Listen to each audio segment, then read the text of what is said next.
If my child no longer listens to me, what still makes me a parent? The room is dim.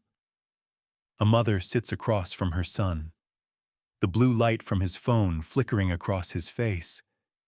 She calls his name, but his eyes stay fixed on the screen. Once, her voice was the center of his world. Now it competes with millions of others. Parents once held the compass. Now social media tells children where to go, what to value, who to become. It shapes not only what they see, but how they think. In a world that rewards visibility, silence feels like failure. Every like becomes proof of worth. Every pause feels like rejection. The mother forbids out of fear, afraid of losing her place in his life. The son resists out of hunger, desperate to be seen beyond her protection. They are not enemies, yet both are being molded by the same force, the endless pull of attention that replaces reflection with reaction. She looks at him and wonders, if I am no longer the voice he trusts, who am I in this home? The silence between them is not rebellion. It is distance carved by an invisible hand. And in that distance, a truth surfaces. We suffer not from the events in our lives, but from our judgment about them. If Epictetus were here, what would he do? Children do not just use social media. Social media trains them. TikTok, Instagram, and Facebook are not just apps. They are classrooms built on speed and emotion. Every swipe teaches the same lesson. React before you think. Stoicism teaches the opposite. It calls for pause, awareness, and reason. But these platforms reward the instant, not the thoughtful. A perfect image flashes on the screen, and the brain accepts it as truth. The more children scroll, the more they absorb invisible rules. You must be liked. You must be seen. You must keep up. Every like feels like approval. Every silence feels like rejection. Over time, they stop asking, is this right? And start asking, do people like it? The algorithm rewards what spreads fast, not what is meaningful. It conditions the mind to chase attention instead of truth. Behind that cycle are subtle forces shaping how children think and feel. The social reward loop makes the brain crave likes and comments, turning short moments of pleasure into endless repetition. The spotlight effect makes them believe everyone is watching, pushing them to chase perfection instead of growth. And FOMO, the fear of missing out, keeps them scrolling to avoid feeling left behind. Together, these forces teach children to react before they reflect, to seek approval before understanding. This is how social media teaches the reverse of Stoicism. Instead of mastering impulse, children are trained to live by it. Reflection turns into reaction. Thought turns into habit. That is why guidance must grow with them. Ages 6 to 10 need to learn what is real and what is edited. Ages 11 to 14 need the 10-breath rule before replying or posting. Ages 15 to 18 must build their digital boundaries and understand consequence. If social media teaches reaction, parents must teach reflection.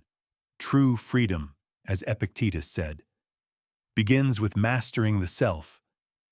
When reaction becomes habit, the storm doesn't stay online, it moves home.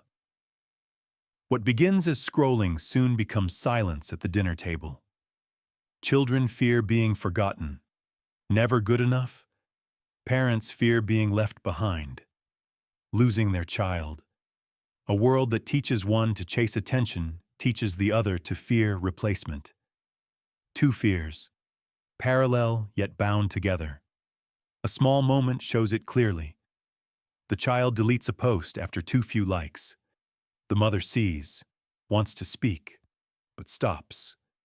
She breathes once, twice, then 10 times, and asks, "Do you want me to listen, or do you want a solution?" That single pause changes everything. It is ataraxia, the calm within chaos, the Stoic choice to respond instead of react. The psychology is simple. Parents tighten their grip because they love. Children pull away because they need freedom. Both act from the same emotion, fear of loss. They are not enemies. They are mirrors reflecting the same wound. Epictetus once said that what troubles us is not events themselves, but our judgments about them. Both generations are hurt not by love, but by how they hold it. Two generations love each other deeply, yet wound each other through fear. And this is the moment Epictetus enters. The silence between parent and child is where fear begins to shift into understanding. What Epictetus taught still holds true today. It is not the events that hurt us, but how we see them.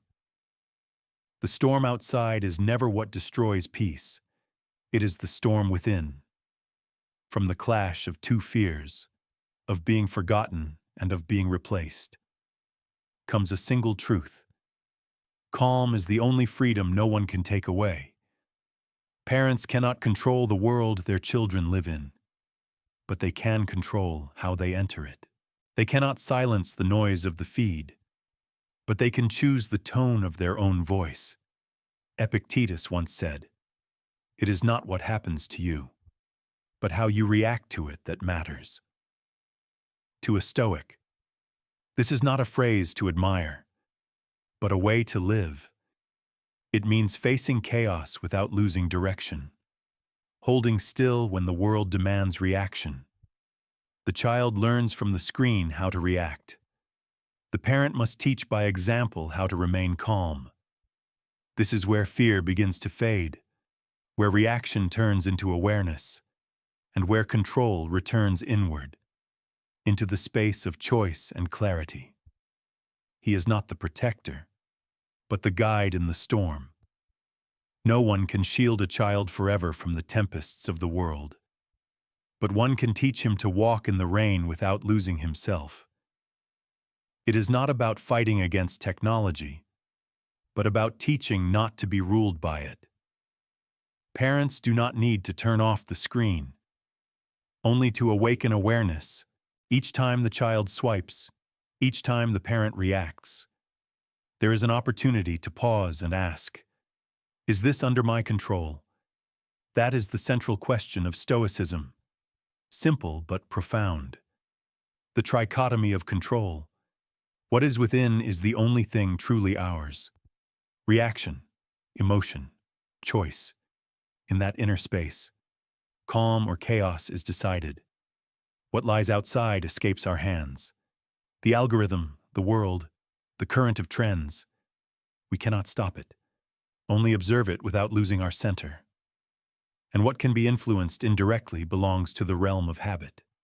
The content we choose, the time we devote, the tone with which we speak to the child. There, in those daily gestures. Example becomes silent education, and control ceases to be imposition to become conscious presence. Epictetus wrote, "No man is free unless he is master of himself." It is not about mastering the world, but mastering one's response to it. Freedom begins in thought and is sustained in silence, because that silence is the force that educates without imposing. Because control begins within.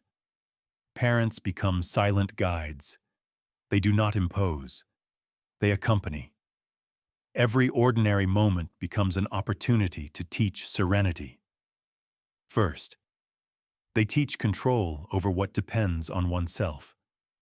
When the child comes home sad because a friend has stopped following him, the parent does not mock or comfort him with empty phrases.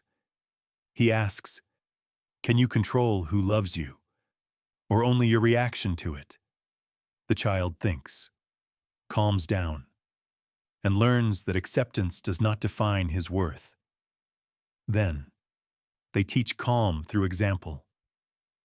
When the child shouts because something does not go well, the parent does not raise his voice. He stays still, breathes, and speaks slowly. In that silence, the child understands that strength is not about dominating, but about maintaining control even when it hurts. Finally, they teach resilience through voluntary discomfort, not as punishment, but as practice. One day without screens to rediscover boredom, waiting 10 breaths before responding, reflecting each night with 3 questions: what depended on me? What did not?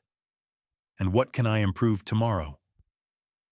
These exercises transform difficulty into practice, not threat. The Socratic questions clarify what depends on oneself. The rule of 10 breaths teaches how to pause impulse and regain control. The premeditation of evils prepares the mind to accept whatever comes without fear. Thus, discomfort stops being an enemy and becomes a teacher. Epictetus wrote, "If you want to improve, accept seeming foolish and ignorant. The parent who dares to teach with humility educates without fear, and the child learns to be free even amid the noise." Because every Stoic teaching begins within. If Epictetus lived today, he would not throw away the phone. He would set limits in his mind. He would teach that recognition is an illusion and that true worth lies in action. Epictetus wrote, "Do not explain your philosophy. Live it." A parent who lives what he teaches does not need speeches. His consistency already educates. In daily conversation, the parent asks, "Can you control the likes?" The child answers, "No." The parent continues, "Then what can you control?" The child says, "My emotions." The parent concludes, "Good. Today we only train what is in our hands." Thus, the lesson becomes practice. It is not about rejecting technology, but about governing the response to it. The real boundary is not in the screen, but in the mind that chooses how to see. The father had learned to control his reaction. Now, the mother learns to teach from calm. The phone slips from her hand and falls to the floor. She looks at her sleeping child, breathing peacefully with a relaxed face, and thinks. She once believed calm was keeping silent. Now she understands that calm is loving without trying to control. It is not indifference. It is trust.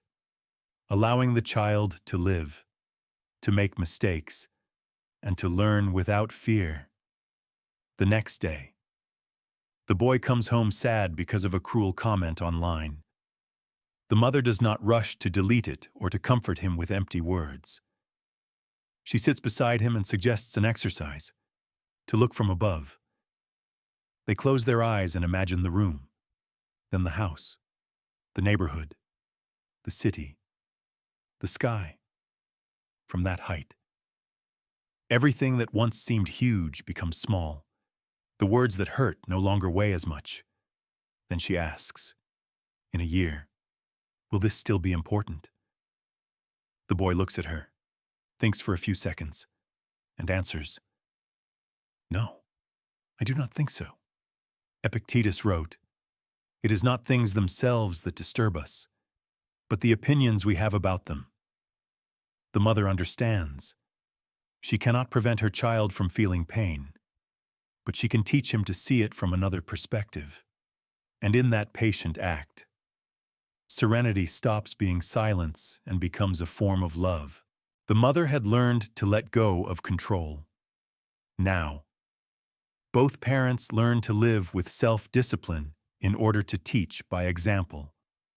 When parents live in self-control, the child learns the strength that does not depend on the outside world. when parents stop reacting and choose to think before speaking. The child understands that the mind can be an ally and not an enemy. To educate in this way is not to impose, but to show that calm can also be trained. The signs of progress are subtle. The first indicators are the pause before responding, the use of mindful words, and the practice of Stoic questions. Does this depend on me? What response honors my values? What can I learn from this situation? Over time, the results become visible.